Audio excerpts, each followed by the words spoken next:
Olá, espero que estejam todas bem, todos bem. Vamos seguir aqui agora com a nossa aula de número 9, onde a gente vai tratar da equação da continuidade para o regime permanente. Então, a partir da equação da... Desculpa aqui, pessoal. A partir da equação da vazão que a gente viu, né? Q é igual a V sobre T, volume por tempo, essa taxa, né? Volume por tempo, a gente pode agora analisar essa continuidade. É bem bacana, isso é bastante útil e nos auxilia bastante, tá? Bom, um fato bastante corriqueiro, né, eu gosto de usar esse exemplo aqui, mostra que é possível aumentar a velocidade da água que sai de uma mangueira de jardim, fechando parcialmente o bico da mangueira com o dedo, tá? Então, quem nunca, né? A mãe chega lá, eu nunca te peço nada, por favor, vai lá e molha minhas plantas. Ou vai lá e molha as minhas orquídeas lá no jardim. Né? Sábado de manhã, assim, o cara acorda todo animado. E aí o que acontece? A mangueira é curta e não alcança aquela bendita orquídea que está lá no canto esquerdo do terreno, perto do medidor de água lá. Não alcança, não chega até lá. Aí você estica ao máximo e ainda põe o dedão na ponta, né? Põe o dedão na ponta. O que isso significa? Isso significa que você está aumentando a velocidade porque você está diminuindo a área. Olha só, uma relação inversamente proporcional. Você diminui a área de saída da mangueira, a área da seção, e você aumenta a velocidade.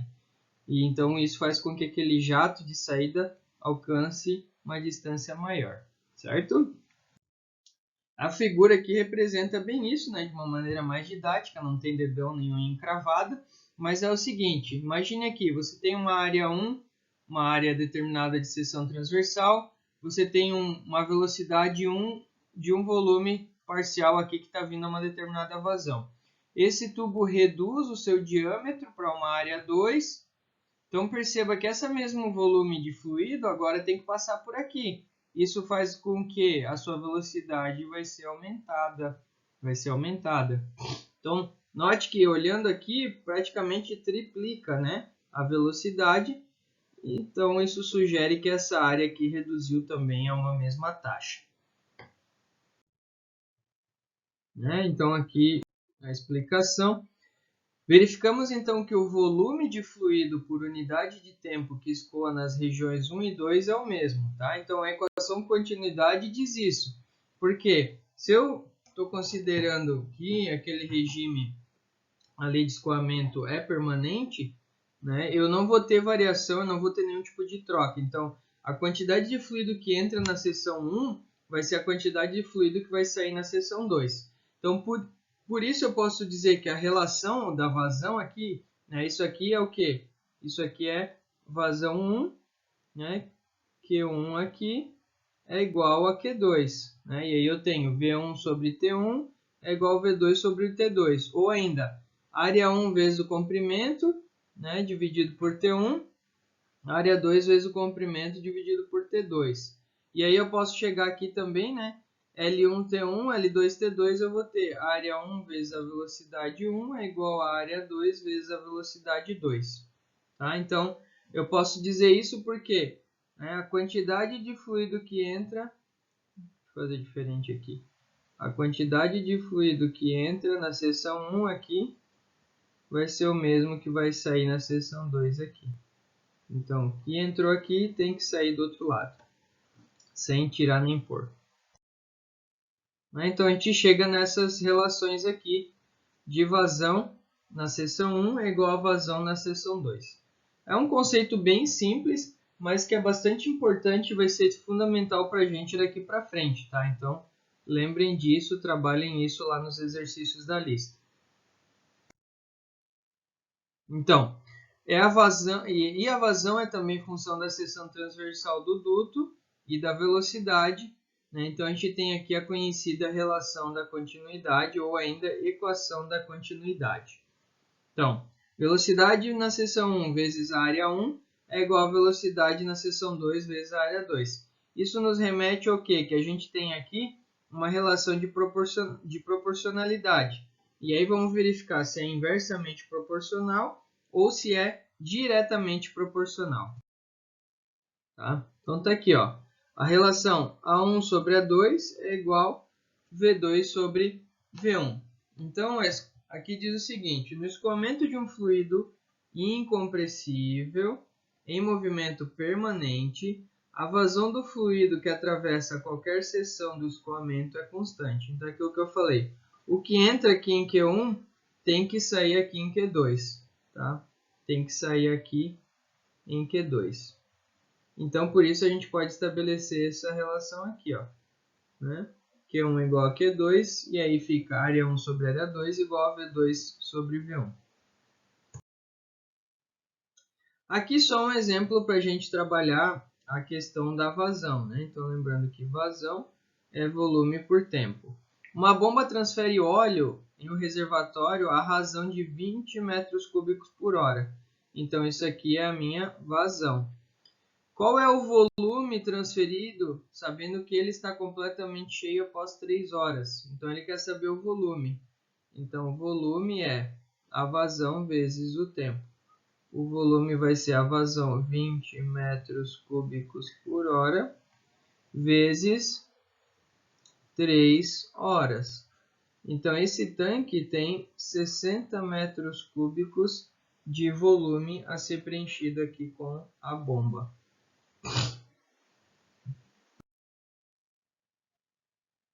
Muito bem. Vou fazer aqui então para a gente resolver um exercício. Acho que eu deixei 2 exercícios. Vamos começar por esse aqui, tá? Então, olha só, esse é bem a aplicação da fórmula. Ele fala o seguinte: para a tubulação mostrada na figura, calcule a vazão em massa, em peso e em volume. Então, ele quer a vazão em massa, a vazão em peso e a vazão em volume. E determine a velocidade na seção 2. Sabendo que a área 1 é 10, a área 2 é 5, então eu tive uma redução de área a taxa metade, né? A velocidade 1 é 1 metro por segundo. Ele quer a velocidade 2. Pois bem, bom, eu consigo com essas informações de área e velocidade calcular a vazão. Então eu vou começar aqui, antes de calcular a velocidade. Começar pela vazão em volume. O que é a vazão em volume? Pode ser determinada por V1 vezes a área 1. Então, a vazão em volume vai ser V1 é 1 metro por segundo, vezes a área 1, 10 centímetros quadrados. Então, 10 vezes 10 a menos 4 metros quadrados, certo? Então, eu fico 10 esp menos 4, vai ficar 1 vezes 10 a menos 3 metros cúbicos por segundo. Isso, se eu multiplicar por 1000, a minha taxa aqui de vazão vai ser 1 litro por segundo. Então, a cada 1 segundo passa 1 litro por aqui, nessa seção aqui. Agora, essa é a vazão em volume. A vazão em massa, eu sei que é a massa específica vezes a vazão. Então, aqui eu vou usar, como ele está usando metro cúbico, né? A vazão em massa vai ser 1000 quilos por metro cúbico, vezes, aqui vai ficar vezes 10 a menos 3 metros cúbicos por segundo. Então, a vazão em massa aqui vai ficar 1000 vezes 10 a menos 3, vai dar 1 quilo por segundo, certo? 1 quilo por segundo. E a vazão em peso é o peso específico do fluido vezes a vazão em volume, certo? A vazão, o que é o peso? Senão a massa específica vezes a gravidade vezes a vazão em volume. Se eu fizer gravidade vezes vazão em massa, eu tenho a vazão em peso. Então aqui ficou 1 vezes a gravidade, eu vou considerar 10, ficou 10 newtons por segundo. 10 newtons por segundo. Então a vazão volumétrica é 1 vezes 10 a menos 3 metros cúbicos por segundo, ou 1 litro por segundo. A vazão em massa ficou 1 kg por segundo. E a vazão em peso ficou 10 newtons por segundo. Agora, a velocidade 2. Tá? A velocidade 2 eu consigo encontrar através da equação da continuidade, que eu tenho A1 vezes V1 é igual a A2 vezes V2. Então, eu tenho todas as informações aqui, ó. Não preciso nem trabalhar a unidade, porque eu tenho dos dois lados. Então, vai ficar assim, ó. A1 é 10, e a V1 é 1. A2 é 5, e a V2, então, vai ser o quê? 10 dividido por 5, V2 é igual a 2 metros por segundo. Faz sentido? Total, né, pessoal? Cadê aqui? Falhou aqui. Aqui. Ó. Lembra? É uma relação inversamente proporcional. Se a minha área reduziu a metade, a minha velocidade vai dobrar de tamanho. Então tá aí a resolução. Eu tinha deixado um slide aqui para resolver, acabei resolvendo tudo lá. Aqui eu não sei porquê, mas acabou deixando só a velocidade, mas as outras estão corretas também. E agora tem esse segundo exercício aqui. Esse segundo exercício ele é bem bacaninha também, tá? Vamos lá, olha só. Ele diz que um tubo despeja água em um reservatório com uma vazão de 20 litros por segundo. Então está aqui a água a uma taxa de 20 litros por segundo. E um outro tubo despeja um líquido de massa específica igual a 800 quilos por metro cúbico e uma vazão de 10 litros por segundo. A mistura formada é descarregada por um tubo de área de 30 centímetros quadrados. Determine a massa específica da mistura. Então, ele quer saber a massa específica da mistura. E também a velocidade de saída aqui. A velocidade de saída. Tá bom, vamos lá. O que a gente pode dizer aqui? Eu vou trabalhar a equação da continuidade. Só que o que acontece? Aqui são todos fluidos incompressíveis, então vai ficar aqui, ó. Que vou chamar de água, Q da água, mais Q desse líquido vai ser igual ao Q da minha mistura, certo? Então, a mistura é a saída.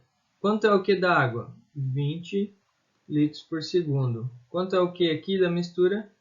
10 litros por segundo. Então, eu vou ter um Q de M de 30 litros por segundo. Beleza. Então, está entrando 20 aqui, entrando 10 aqui e está saindo 30 aqui.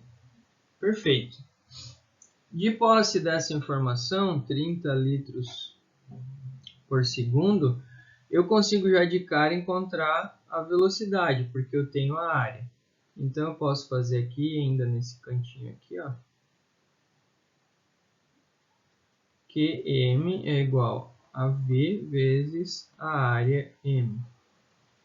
Só que aí eu tenho que transformar tudo para metro. Então vai ficar 30 vezes 10 a menos 3 metros cúbicos por segundo, igual a V vezes a área, 30 vezes 10 a menos 4 metros ao quadrado. Vai sobrar metro por segundo aqui. O 30 com o 30 vai cancelar. A velocidade vai ser 10 a menos 3 dividido por 10 a menos 4. Então a velocidade vai ser 10 metros por segundo, certo?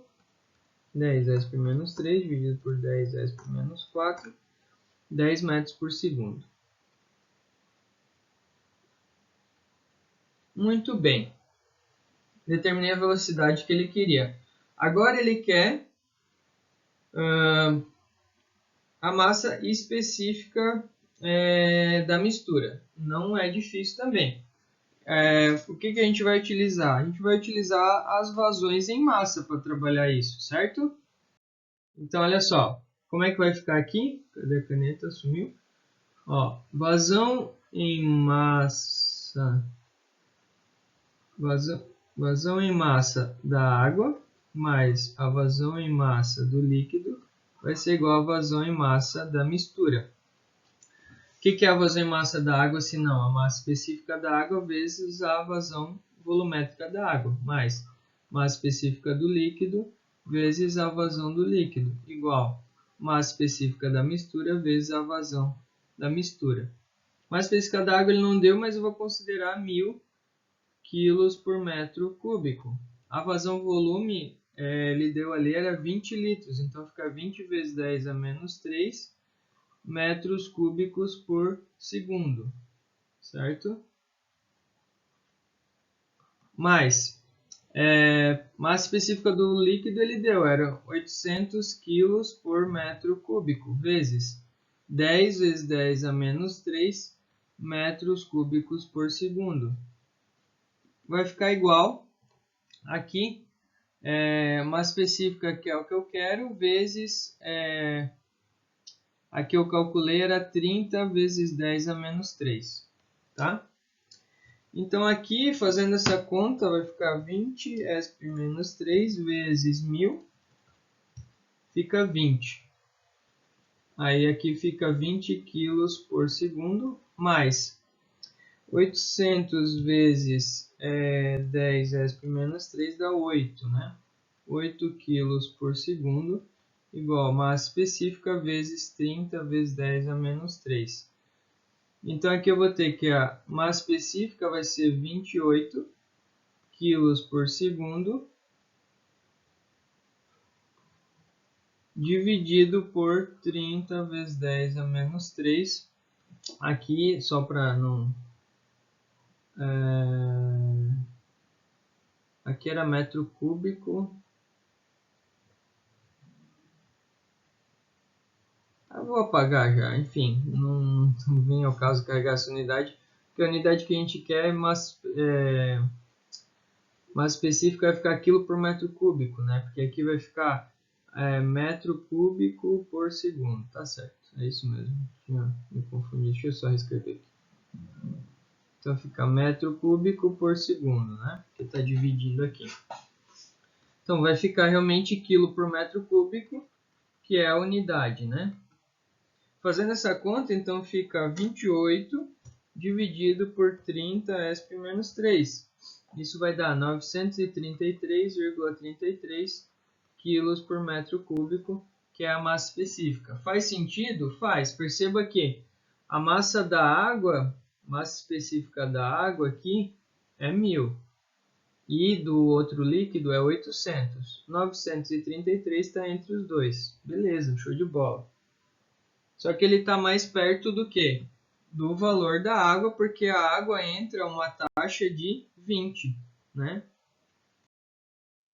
Então aqui, como eu falei, a gente tem a solução daquele exercício, né? O passo a passo do que eu fiz ali, as equações, trabalhando e chegando no valor de 933. Como eu comentei, faz sentido porque você tem, né, uma taxa aqui de vazão da água, o dobro daquele líquido, e você tem a massa específica da água 1000 e do fluido 800. Então a tendência é que realmente esse valor ficasse um pouco mais perto da água do que do outro fluido, certo?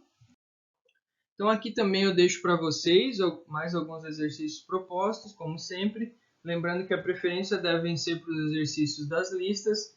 A gente tem para essa segunda parte da disciplina a lista 2 parte A e a lista 2 parte B, bem como as suas resoluções lá disponíveis no Moodle. Tá? Então fica aí mais alguns exercícios. Alguns desses, inclusive, constam na própria lista de exercícios.